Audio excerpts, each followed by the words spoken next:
This festival and concert season will be all about the boots, and Tecovas is your stop before attending your concert.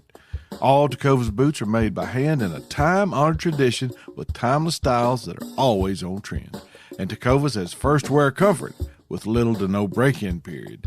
I wear mine every time I go out, especially to a concert. Stop by your local Tecovas store, have a complimentary drink, and shop new styles. If you can't make it to a store, just visit tecovas.com, that's TECOVAS.com, and find your new favorite pair of boots today. There's nothing like snook hook sets at dawn or catching a tarpon in the moonlight.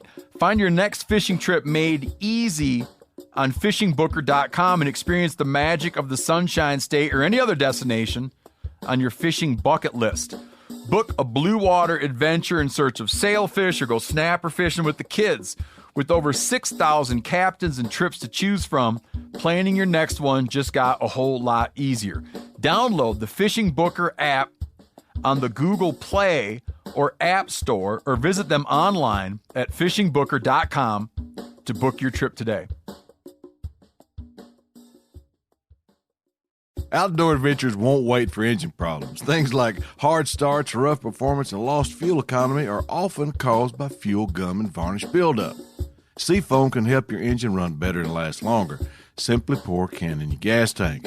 Hunters and anglers rely on Seafoam to keep their engines running the way it should the entire season. I do.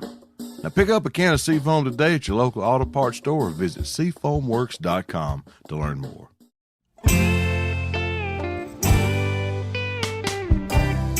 Welcome to This Country Life. I'm your host, Brent Reeves. From coon hunting to trotlining and just general country living, I want you to stay a while as I share my stories and country skills that'll help you beat the system. This Country Life is proudly presented as part of Meat Eaters Podcast Network, bringing you the best outdoor podcasts the airways have to offer. All right, friends, pull you up a chair or drop that tailgate.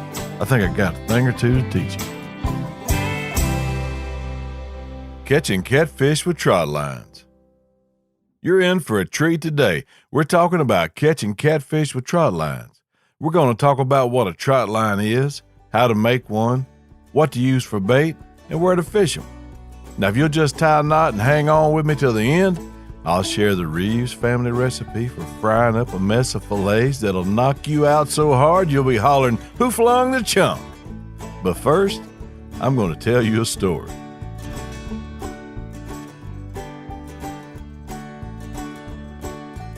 I graduated high school in 1984. Graduation night, about 20 of us were packed and ready to roll to Florida for a week of doing what young'uns did back then when away from adult supervision, which probably pales in comparison to what some do now, but as the time of our departure grew nearer, my interest in leaving for the week grew weaker and weaker, especially after I overheard a couple acquaintances discussing the drugs they'd acquired and were taken with them. Now, I had no interest in that or being around it, which was the same view my friends had. They were just folks that were kind of hitching a ride and going along. It was also kind of ironic that a few short years later, I'd be up to my eyeballs in the drug culture and making a living pretending to love it. But I wasn't there yet, and at the last minute, I decided not to go. I surprised my family by showing back up at the house, explaining my decision, and calling my older brother Tim and asking him if he'd like to go camping for a few days down on the Saline River. You know, that Saline River. The one that the Reeves family owns. Anyway, he said of course. So we grabbed up all the camping and the fishing gear we could lay our hands on, loaded them and his old flat-bottom boat in the back of my truck, and took off for the river the next morning at daylight.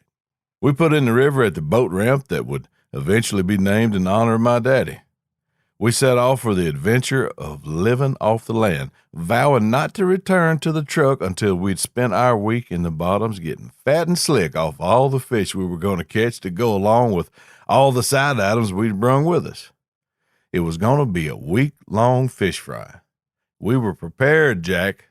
This is the kind of stuff we do, and others only wish they could. I hadn't regretted my decision. There was nothing in Florida that I didn't have right here. I had sand, water, son, plus my brother. 2 tubes of crickets and an ice chest full of eggs and bacon, a grub box full of necessities, and an advanced degree in snatching brim out of the river for my supper. The river was low and just right for fishing. We had a little 9.9 Johnson outboard motor that would push Tim's 14-foot-long, 36-inch-wide aluminum Duracraft boat downstream slightly faster than a sugared-up toddler on a tricycle. Coming back upstream was a different story, but it beat paddling like a rented mule. We'd already made up where we was going to camp. It was going to be just below the swimming hole at the head of the stretch, just about our favorite place to fish. The stretch was a section of the river that was deeper than most and had a gradual turn back to the west before sharply turning back east at a spot we called Bug Island. From there, it continued on down its crooked path towards the confluence with the Washita River some 50 miles further south as the crow flies. At the stretch, you could easily float down either side of the river, fish in the shade, trading back and forth as you went to the best spots because we knew where every treetop and structure that was under that muddy water that always held the most fish. Bug Island had a gravel shoal and a good, cool, shady spot to clean fish, swim, and cook. I'd be scared to guess how many meals we'd ate there over the years, much less how many fish we'd cleaned. In hindsight, it would have been a whole lot better place to camp, and why we didn't think about that before setting our tent up below the swimming hole, I do not know. It also wouldn't be the only thing we failed to think about that week. After emptying the boat of supplies and getting the camp made that morning, we hit the river fishing for our dinner. Now, once again, for everybody keeping score at home, dinner, where I grew up, is at noon, and supper comes after that. Breakfast, dinner, supper. Don't make me pull this boat over. We'd had a good breakfast that morning before leaving Tim's house, so when we started fishing, the noon meal was our target. It didn't take long to get a good mess to eat for dinner and a big head start on supper. The fish were biting and we weren't culling nothing. If it was big enough to bite, it was big enough to eat. Now, some folks might think we'd get tired of eating fish all week, but they'd be wrong. We eat a lot of fish all year long. Back then, in the summertime, it wasn't unusual to eat it several times a week. Whether we was camped or not, brim fresh caught was our favorite, still is, and then everything else after that. So we decided we had plenty to eat and headed back up to the stretch to our camping spot. We done got hungry, and the only thing standing between us and the best groceries on the planet was getting some taters peeled, the fish cleaned, and a pot full of grease hot. Tim said he'd start cleaning fish as soon as we got there if I'd get the fire started in the coal bucket, put some oil in the Dutch oven, and start peeling the taters. So as soon as we hit the bank by the tent, we both bailed out of that boat and went to work. I started the fire and opened up the grub box for the Dutch oven, oil, cornmeal, taters, onions, salt, and pepper. The basics for any fish fry in a civilized country. Staring back at me from that old wooden box was a box of salt, a can of pepper, a gallon of cooking oil, and a loaf of light bread. Oh, Lord. We didn't bring a tater one, and it wouldn't have mattered if we'd had a wagon full. We didn't have nothing to cook them in. We had a problem, especially with the oath we took about not going back home for anything we didn't have with us. I walked down to help Tim and give him the bad news about not bringing the Dutch oven. We cleaned the fish and walked up to where I had the fire going in the coal bucket, and that's when I saw our Savior poking up out of the sand. A 5-pound metal coffee can. That joker was covered in rust, but not rusted through, and Tim took it down to the river and scrubbed it out with sand and river water to clean it up. We boiled a round of water in it, poured it out by grabbing the top lip with a pair of pliers, refilled it with oil, and started prepping the fish to fry. We felt confident that when the grease got around 350 degrees, anything that was still living in that coffee can that the hot grease didn't kill was probably going to get us anyway. Then I told Tim we'd forgot the taters and onions too. He didn't say a word. He didn't look up. He didn't make a sound. He just sat there looking sad. His shoulders seemed to wilt a few inches downward like I'd just let the air out of him.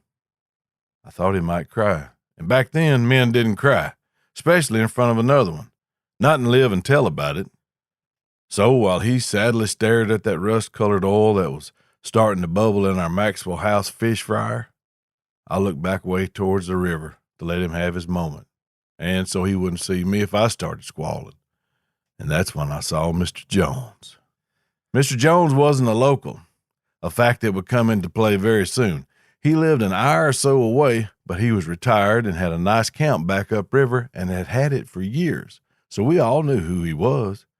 He'd come down by himself and stay for a few weeks at a time at his camp, and I knew immediately where our taters was fixing to come from. 'Cause everyone where I'm from looks out for one another. I hollered at him as he fished by our boat that was pulled up on the bank. "Mr. Jones, I'm Buddy Reeves's boy. Me and my brother Tim's down here camping for a few days, and we forgot our taters. Reckon you got some back up at your camp you could let us borrow or let us buy?" "Who are you?" he said. I told him again, "We're Buddy Reeves' boys." "Oh, yeah. How's Buddy?" I say he's good. He'd be better off knowing we had some taters to eat with all these fish we caught today and the ones we're going to catch the rest of the week. Well, he started laughing, and so did Tim. Tim was back from that dark, taterless place he'd gone to only a few moments ago. I think he, like me, could see that Mr. Jones was fixing to hook us up. "You boys got some onions?" Now, when he said that, I knew we were home free. He's fixing to give us some taters and onions. Good night, nurse. We fixing to hit a lick with Mr. Jones. And that's when we were betrayed by our raising. We were raised to be thankful for what we had and not be a burden to others. If you didn't have something, you just had to work harder to get it or do without it, but you never asked anybody for it. So when Mr. Jones asked if we had any onions, Tim's brain went on autopilot of not wanting to be troublesome, and he said, "Oh, yes, sir, we got plenty of onions." I thought to myself, you need to shut up. He's offering onions too. We'll take them. "Huh?" Mr. Jones didn't hear Tim. So I repeated the lie. "Yes, sir, we got onions." "Well, if you boys got onions, that'll be plenty. Y'all don't need any taters." And Mr. Jones floated on by like we weren't even there, and like that conversation had never taken place. We stared at him in silence as he floated and fished plumb out of sight. We talked about him a lot that week, mostly about how we'd like to drive by him sitting on the side of the highway with a flat while we did donuts in front of him on the highway eating fried taters and chunking onions at him. I learned a lot on that trip besides double checking the grub box for all your supplies. You can survive quite efficiently, I might add, on nothing but light bread and fried fish. Also, a balled up slice of light bread dropped in the hot grease is no substitute for hush puppy. And that's just how that happened.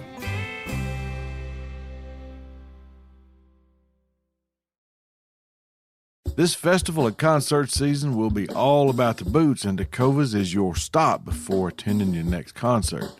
Tecovas has seasonal and limited edition offerings this spring, including men's and women's boots, apparel, hats, bags, and more.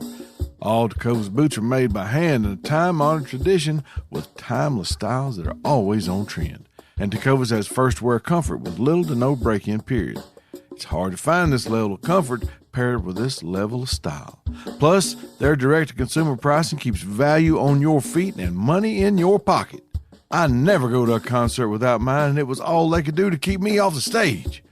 Stop by your local Tecova store, have a complimentary drink, and shop new styles. The smell of fresh leather and friendly staff are at your service. Many stores have leather custom branding to make your boots truly personalized. And with regular live music and events, there's no in-store experience like it. If you can't make it to a store, just visit tecovas.com. That's TECOVAS.com and find your new favorite pair of boots today. We've all seen plenty of gadgets and fads come and go, but there's one product that stood the test of time: Seafoam motor treatment. Now, lots of hunters and anglers know that Seafoam helps engines run better and last longer. It's really simple. When you pour it in your gas tank, Seafoam cleans harmful fuel deposits that cause engine problems. I'm talking stuff like hard starts, rough engine performance, or lost fuel economy. Seafoam is an easy way to prevent or overcome these problems. Just pour a can in your gas tank and let it clean your fuel system. You probably know someone who's used a can of seafoam to get their truck or boat going. You do know someone. Me. I've been using it for years. Really. People everywhere rely on seafoam to keep their trucks, boats, and small engines running the way they should the entire season.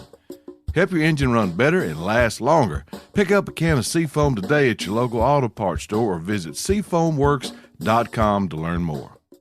You ever get that feeling you're stuck inside staring at screens and a primal urge kicks in? You crave wide open spaces, fresh air, the chance to connect with the land? Well, maybe it's time to find your own piece of the wild, but searching for property can be a maze. That's where land.com comes in. They got millions of listings across the country, from mountain ranches to hidden fishing holes. Their search tools are like a seasoned guide helping you narrow down what you want. Land.com isn't just about buying and selling. It's about finding a place to hunt, fish, explore, or simply sit by a campfire and listen to the crickets. So head over to land.com today to turn one day into today, because trust me, there's nothing quite like the feeling of standing on your own piece of earth. Let's get to work with a question. Why would you go to the trouble of making a trot line to catch some catfish when you could just go to a restaurant and eat them, or go to a store and buy them? Well, I'll tell you why. Because this is America, and we ought to be doing American things. And one of the most American things you can do is gathering up your own grocery from nature's grocery store to feed your family. So you ready to beat the system? The system that tries to dictate what the quality of our food is and how we feed ourselves? A lot of you listening are probably already doing this, but most folks get all their groceries from the store, and we ain't about that life. So I'm going to tell you one way to do it yourself. Baiting up a trot line and teaching an ice chest full of fish how to ride in a boat is about as red, white, and blue as you can get. Also, it's fun. Bailey, Suzanne, tell your mama to get the grease hot. We fixing to catch a mess of fish. All right, you ain't got nobody to show you how to do it? Yes, you do. Me. Lots of good online articles and videos will give you all kinds of methods and techniques to try. You can get trot lines pre-made with hooks and everything at just about any bait and tackle shop, or the supplies to make your own, which is what I like to do. Don't be scared. This ain't hard. There's literally no way to mess this up. If you can get one end of a line tied to a stub or a tree and the other end with a hook on it and bait and in the water, you win. But just like anything else, the more you do it, the better you're going to get at it. Better yet, to practice, you got to go fishing. So what is a trot line? It's a length of line suspended horizontally near the bottom of a body of water with hooks attached by individual lengths of a line at measured intervals from one end to the other. I can't believe I did that. Make sense? No, of course it don't. But do this for me. Picture a section of power line between two poles in your head. Now, if every 10 feet along that power line you had a smaller line hanging down 5 feet from it with a hook on it, that's a trot line. And for the record, there's no such thing as a trout line. You can call it that, I guess, but that ain't what it is. You can say a rooster dips snuff, but that don't make it so until you see him spit, and I ain't never seen one do that. Another thing, you can rig a trot line and make it as fancy as you want, but it's not necessary. One ball of string and a few hooks will get it done just as well. Them fillets are going to taste the same regardless of how you turn them loose in the grease. Last summer, I was digging around on the interwebs and found a spot across the river called the Memphis Net and Twine. These folks have been serving commercial fishermen and anyone looking to fish with lines or nets since 1962. They got more stuff on there than Carter's got liver pills and will fix you up and help you out with what you need. You can look them up yourself at memphisnet.net. That's how you get them. Anyway, here's a recipe for a simple but effective trot line. These are your ingredients. 1 roll of number 36 twisted tarred line. 1 roll of number 18 twisted tarred line. 1 bag of trot line clips. 1 bag of 6 circle hooks and some weights around 3 to 5 pounds each. Depending on how long the line is will determine how many weights you use. On a 100-foot line, I'd put a weight in the middle and then one about halfway to each end for a total of 3. Now, this is one of a million ways to make a trot line. Notice I didn't say the way to make a trot line. We're just talking basics here, and this is how I make a basic trot line. The twisted line has been dipped in tar and makes them easier to hold when they're wet. They're not as slick as regular nylon line, and it helps protect it too. The number 36 is our main line. The drops where our hooks go are made from the smaller number 18 size line. And just like the number suggests, the number 18 is half the diameter of the main line. You ain't got to use two sizes of line, and if you don't want to, but the smaller line is easier to thread through the hooks and the clips when we go to put them on the main line. Now, stretch out about 100 feet of that rascal out in your yard and tie each end. Here's where you need to check your local regulations so you don't get jammed up by Mr. Greenjeans. First, make sure trot lines are legal for the water you want to fish and what the minimum spacing is for the drop hooks. If they're too close together, it could be considered a snag line, and that's a whole different animal when it comes to fishing regulations. I like to space mine about 4 or 5 feet between each drop. That gives you plenty of room for my caught fish to ramble around without fouling himself on the next hook, making it easier for me to get off the hook and when I run the line. Also, it keeps that hook fishing instead of jobbed in the fish I've already caught. So take one of those clips and clip it on the line and repeat that every 4 or 5 feet. Give yourself plenty of slack on each end to tie your line off before you start adding the clips. Now, doing some quick math in my head, thanks to Miss Brenda McDougall, my most favoriteest math teacher, who not only worked on my brain, but also the seat of my britches when my focus went from math to anything else I'd rather be doing at that time, you're going to wind up anywhere between 20 and 25 clips, hooks, and drops. Before we start adding the hooks, make sure you know where the young'uns are and you got your pet squared away. The last thing we want to do is wreck our trot line with a non-targeted species, especially one that can tell mama on you. So how do we make a drop? This is easy. We want that hook to hang about 2 feet below the main line. So take 4 foot of that smaller line and cut it off the roll. Match those two ends together, tie an overhand knot, and take a lighter and burn the cut ends so they don't start fraying and come unwound. Which reminds me of a horse I was setting a straddle of one time that come unwound. Before it all ended, I'd done travel from one end of that rascal to the other before he picked out some soft rocks for me to land on when me and him parted ways. When something unexpectedly comes unwound, it's never good. So tie a good knot and burn the ends.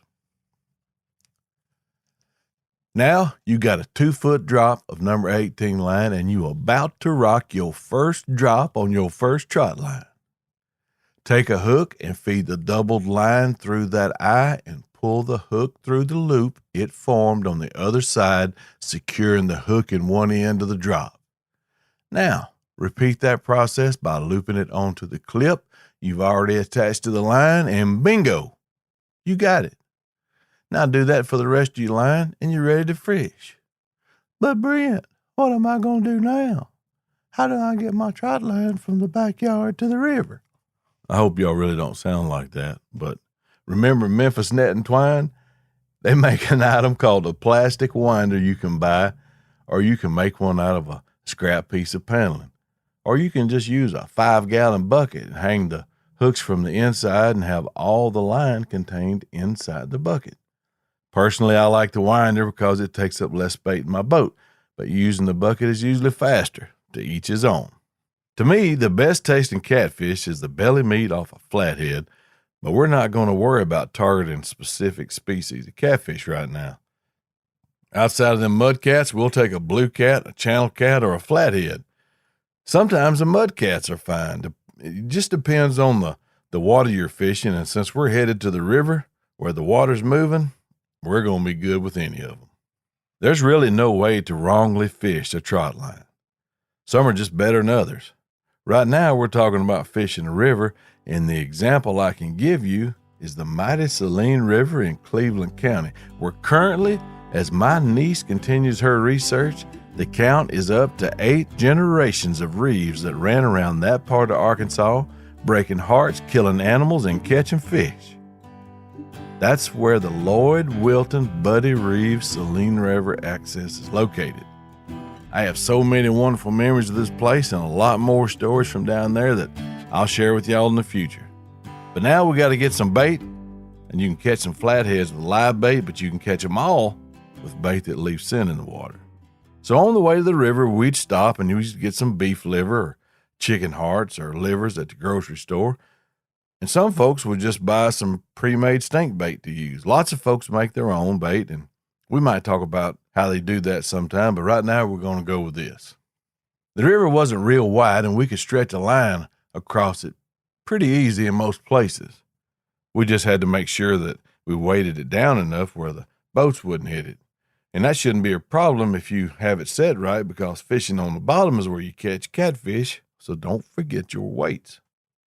Get one end tied off to a stop or something solid on the bank near the water, and run that line out at about 45-degree angle to the opposite bank. Now, catfish feed upstream on the bottom, and having your bait close to the bottom and at an angle gives the fish more opportunities to find it as he makes his way upstream. Once you've tied off each end, go back and get on the downstream side of your line. Catch a hold of it and pull yourself across the river, baiting as you go. Remember to put enough slack on each end so your weights will pull it down near the bottom. Now, we'd usually bait up an hour or so before dark and then either go back to the camp or build a fire on the bank and just sit there, or we'd just go back home. We didn't live far from there, so it really didn't matter, but we'd run the line after dark a couple of times at night if we were camped close or if the fish were biting good. When we got all we wanted to clean or we didn't want to keep checking it throughout the next day, we'd just take it up and get to skinning fish. Y'all please remember to wear your life jackets, and it's a lot safer when you're messing with a trot line to have some help.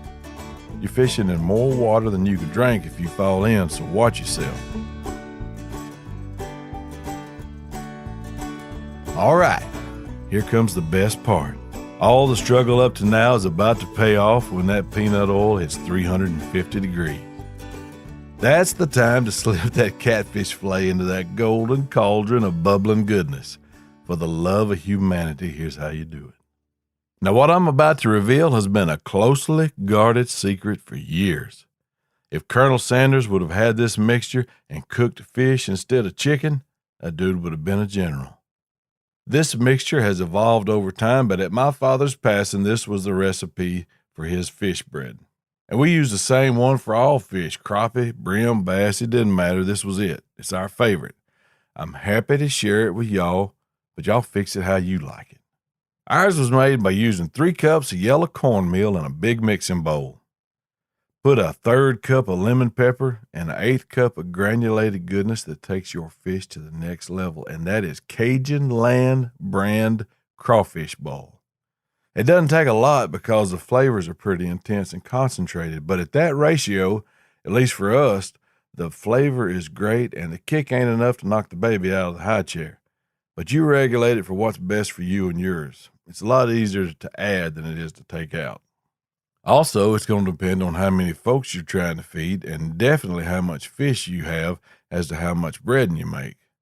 A good rule of thumb is cooking about a 1/2 pound of fish per person. If you're a little light on fish, use little plates and make sure the taters and the hush puppies are out at the front of the serving line. There's a pro tip for you.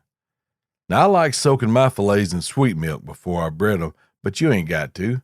You can just pat them dry and chunk them in the meal and bread them that way. I've ate them both ways, and I like them both ways. Makes no difference to me. Just be sure and holler when it's done. This is something the whole family can do from start to finish, and you ought to be involving them anyway. Mamas, daddies, young'uns, neighbors, old folks, who don't like a good fishing trip, or at least the community and bonding of a fish fry? Man, it's good stuff.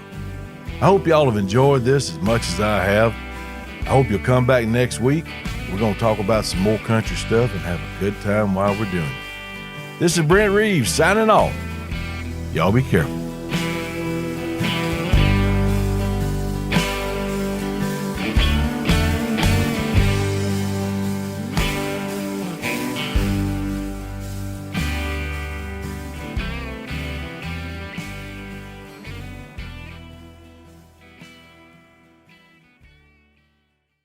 This festival and concert season will be all about the boots, and Tecovas is your stop before attending your concert.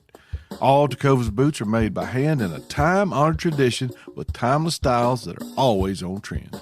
And Tecovas has first wear comfort with little to no break-in period.